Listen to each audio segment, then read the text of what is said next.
C'est mes camarades depuis New York qui reviennent aujourd'hui pour répondre à la question de savoir que faire quand l'officier de l'immigration, l'USCIS, vous rend visite. Oui, vous avez bien entendu. Ils viennent sur le terrain des fois pour vous visiter. Maintenant, la question se pose pourquoi ils le font, comment ils le font et comment vous devez vous comporter. Alors, premièrement, il faut savoir, c'est très fréquent dans certains États, pas tous les États. Tu vois, ici à New York, par exemple, c'est très peu fréquent, mais ça peut arriver. Maintenant, la question, c'est pourquoi ils le font. Alors, ils le font. La dernière fois, j'ai parlé un peu, comment dirais-je, de certains en montant le dossier de la green card basé sur le mariage, des trucs qui peuvent créer un peu le doute au niveau de la tête de l'officier qui doit décider de votre cas. Parce que quand il voit, et je vous l'ai dit, il y a des choses, par exemple, qui permettent au gouvernement de savoir, qui donnent des informations par rapport à l'adresse où les gens, l'adresse que les gens en tout cas utilisent, ce qui généralement peut ne pas coller avec l'adresse réelle, parce qu'on sait que la résidence est une question qui est intentionnelle. Des personnes peuvent avoir utilisé d'autres adresses, mais quand il y a, comment dirais-je, euh, euh, deux adresses, ça peut générer un peu des questions. Et généralement, ça peut induire les gens à vouloir visiter un peu pour confirmer s'il y a fraude ou pas. Alors, ils le font généralement euh, après l'interview parce qu'ils veulent déjà vous poser les questions et savoir maintenant si vous leur dites la vérité ou pas. OK? Pour venir sur le terrain. Alors, deuxièmement, c'est-à-dire que quand est-ce qu'ils le font? Très souvent, ils le font généralement très tôt le matin parce qu'ils veulent s'assurer qu'en venant, ils ont plus de chances de trouver le couple qui est à la maison. Ce qu'il faudrait comprendre, c'est que et comme j'ai l'habitude de le dire, c'est pas nos ennemis, ils sont là juste pour pouvoir confirmer. Le travail n'est pas facile. Ils ont des milliers et des milliers de cas à décider et ils savent pas c'est quoi qui est vrai et c'est quoi qui est faux. Donc, quand ils viennent, ils vous rendent pratiquement même service parce que si vous n'avez rien à cacher, alors c'est votre intérêt, par exemple, de dissiper tous les doutes qu'il y a. Alors, ils viennent très tôt le matin et ils s'annoncent et ils se présentent.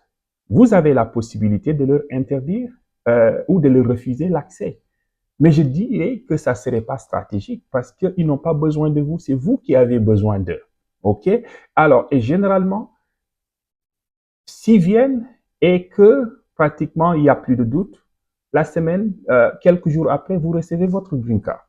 Donc, si vous n'avez absolument rien à cacher, je vous conseille de les ouvrir la porte. Maintenant, la question, c'est de savoir comment se comporter quand ils sont dedans. Le premier conseil que je vous donne, c'est quoi? C'est essayer de prendre les informations sur les personnes qui vous visitent, leur nom, par exemple, et essayer d'avoir un stylo et de quoi noter, et essayer de prendre note les questions qui vous sont posées. Et en répondant aux questions aussi, faites très attention et sachez que euh, les réponses que vous donnez peuvent être utilisées contre vous. Donc, c'est la même chose quand vous allez au niveau de l'interview et autres. Right? Et l'autre question, il n'y a pas de problème si votre époux ou votre épouse n'est pas à la maison. C'est très normal. C'est juste qu'ils veulent tenter, essayer pour voir. Et c'est logique. Alors, il peut arriver quand l'époux ou l'épouse n'est pas à la maison, il pose la question de savoir c'est où est votre époux ou votre épouse. Si il n'est pas à la maison, des fois, il peut tenter de l'appeler. Si la personne décroche, on lui demande où est-ce que vous êtes, monsieur ou madame, et si l'explication c'est au travail ou je suis au marché ou tu vois, en tout cas, une réponse qui est parfaitement rejet. Alors, maintenant, dans le cas où, parce que le premier cas, c'est que vous n'avez rien à cacher et vous avez tout intérêt à donner des réponses pratiquement aux questions qui vous ont posées, mais de le faire d'une manière qui est très stratégique. Répondez juste aux questions et ne dites pas des choses qui peuvent être retournées contre toi. Maintenant, dans le cas contraire, si vous avez des choses à cacher, alors vous devez savoir aussi, vous avez le droit de garder le silence parce que tout ce que vous dites peut être retourné contre vous. Ce qui veut dire, des fois, vous avez le droit de ne pas ouvrir la porte, mais tout en sachant qu'en refusant d'ouvrir la porte, l'officier va, comment dirais-je, refuser votre cas. OK? Alors, aussi, vous avez le droit de ne pas vous compromettre ou s'il y a des choses, par exemple, que vous ne voulez pas qu'ils voient ou des trucs comme ça. Mais savoir que les conséquences, c'est quoi? C'est des conséquences qui vont jouer à votre défaveur. OK? Maintenant, l'exemple qu'on va donner pour mieux que vous compreniez, c'est un cas, par exemple, quelqu'un qui a été visité par l'USCIS. Il a fait un entretien et cet entretien a généré des doutes. Et si oui ou non, ces personnes-là vivaient ensemble. Alors, avec ces doutes-là, l'officier, en tout cas, ils sont venus les visiter.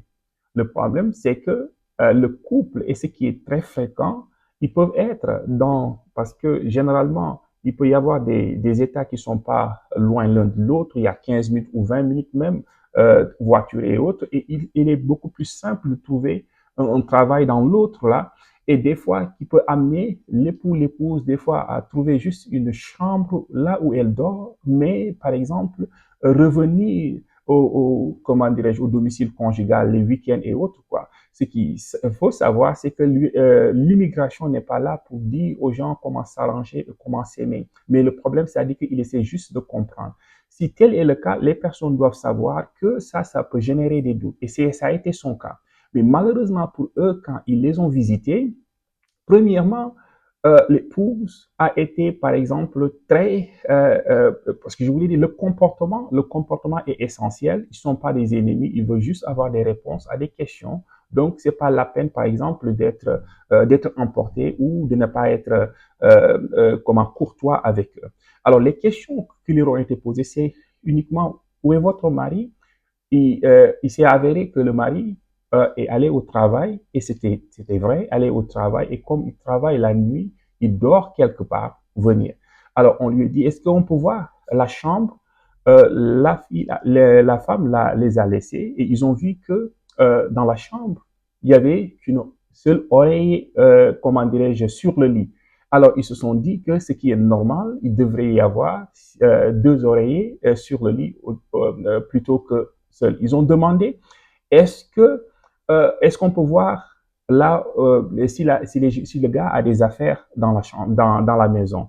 Et malheureusement, il n'y a pas eu parce qu'il doit y avoir des armoires ou des trucs où le gars a ses affaires. Malheureusement pour eux, l'essentiel des avoirs de ce gars-là, il les gardait dans l'autre chambre qu'il utilisait. Alors, sa réponse était juste que mon mari garde ses affaires dans sa voiture. Et ce qui est très normal. Et si vous retournez la situation et que c'était vous, l'officier, c'est très normal que ça générerait des doutes. Mais c'est juste qu'ils ne s'attendaient pas à cela. Et donc, ça a été très mal géré.